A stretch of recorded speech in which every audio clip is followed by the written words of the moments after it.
प्रधानमंत्री नरेंद्र मोदी आज भोपाल के दौरे पर हैं। वह लोकमाता देवी अहिल्याबाई महिला सशक्तिकरण महासम्मेलन में शामिल हुए। यह आयोजन जम्बूरी मैदान में हुआ, जहां से प्रधानमंत्री ने महिला सशक्तिकरण का मजबूत संदेश दिया। पीएम मोदी ने जम्बूरी मैदान में एक जनसभा को भी संबोधित किया। साथ ही पीएम मोदी ने महिला सशक्तिकरण पर लगी प्रदर्शनी को भी बारीकी से देखा और वहाँ मौजूद महिलाओं से बातचीत की। भोपाल पहुँचने पर पीएम मोदी ने एक रोड शो किया, जिसमें उन्होंने लोगों का अभिवादन स्वीकार किया। इस दौरान प्रधानमंत्री के साथ गाड़ी पर सीएम मोहन यादव भी मौजूद रहे। रोड शो का समापन जम्बूरी मैदान में हुआ, जहां उन्होंने जनसभा को संबोधित किया। टेक्नोलॉजी के माध्यम से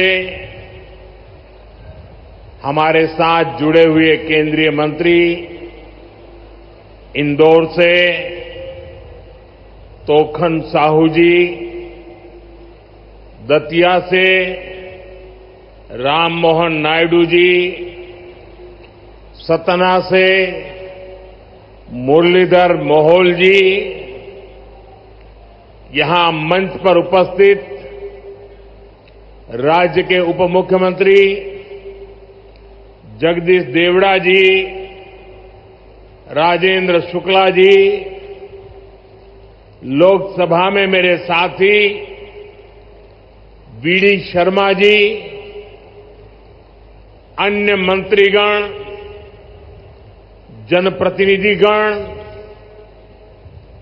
और विशाल संख्या में आए हुए मेरे प्यारे भाई और बहनों,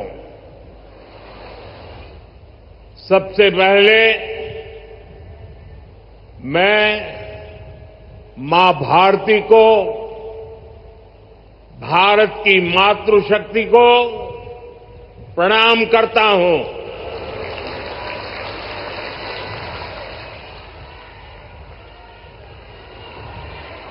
आज यहां इतनी बड़ी संख्या में माताएं, बहनें, बेटियां हमें आशीर्वाद देने आई हैं। मैं आप सभी बहनों के दर्शन पाकर धन्य हो गया हूं।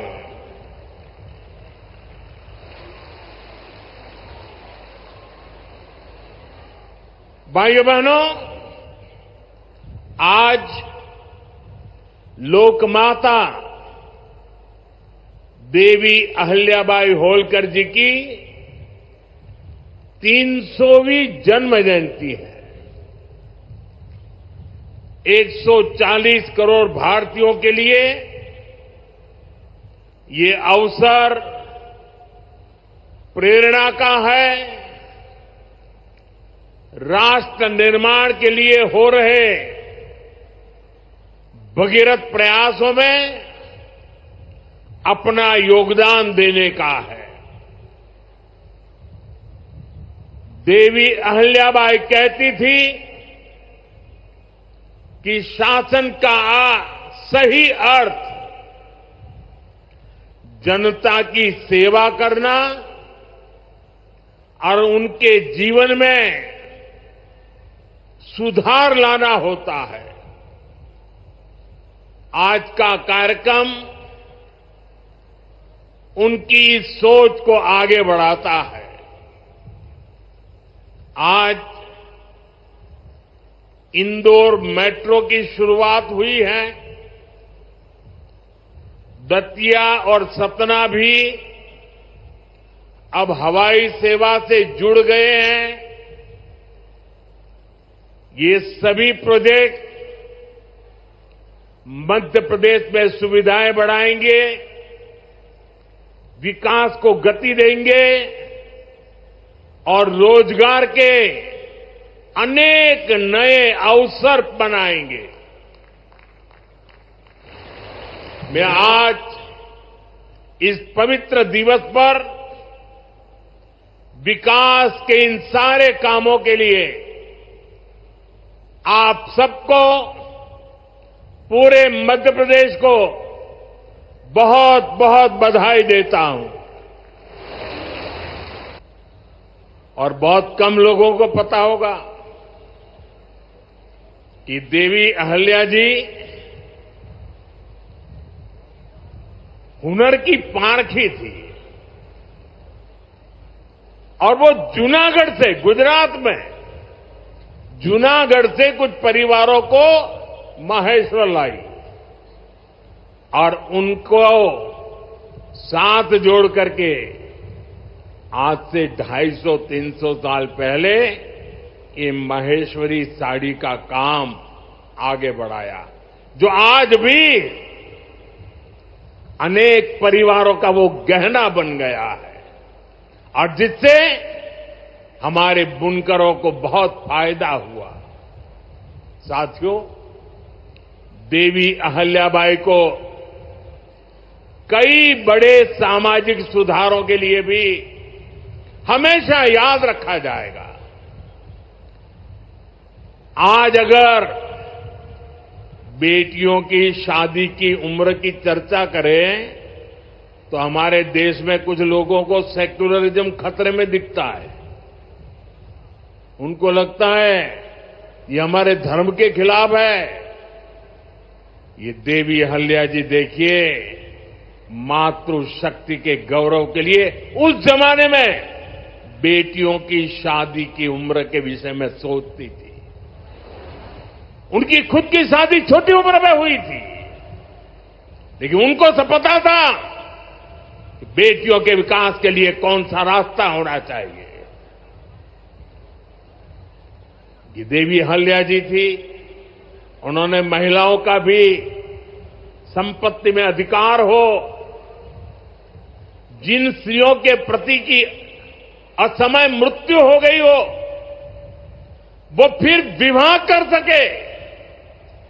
उस कालखंड में ये बातें करना भी बहुत मुश्किल होता था, लेकिन देवी अहल्याबाई ने इन समाज सुधारों को भरपूर समर्थन दिया।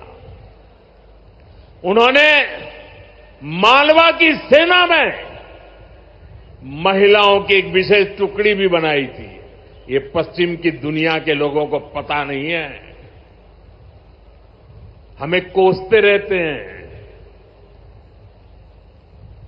हमारी माताओं बहनों के अधिकारों के नाम पर हमें नीचा दिखाने की कोशिश करते हैं।